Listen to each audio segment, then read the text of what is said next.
बालभारती इयत्ता दुसरीच्या पाठ्यपुस्तकातील कवयित्री मंदाकिनी गोडसे यांची भेळ ही कविता ऐकणार आहोत. खमंग खुसखुशीत भेळ सगळ्यांनाच खायला आवडते.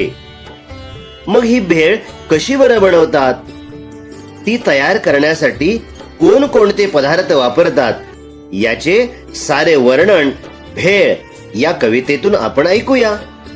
चला तर मग ऐकू गाऊ आनंदे.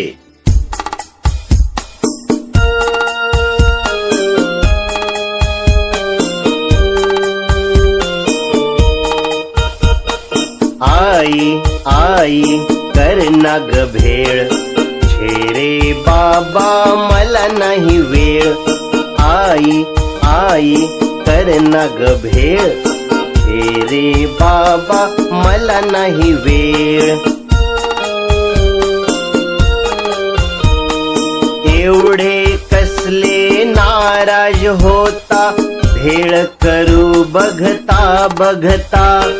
एवढे कसले नाराज होता, भेळ करू बघता बघता.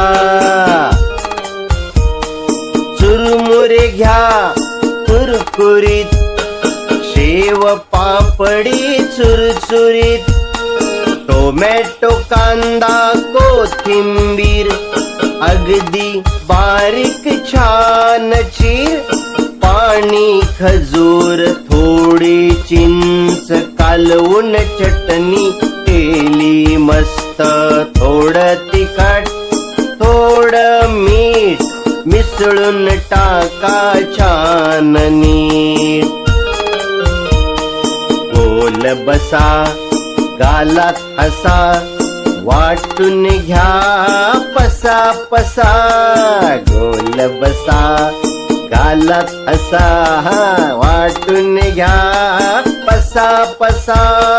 बघता बघता चट्टा मट्टा, कागद नक्की डब्यात टाका. बघता बघता चट्टा मट्टा, कागद नक्की डब्यात टाका. ला ला ला ला ला.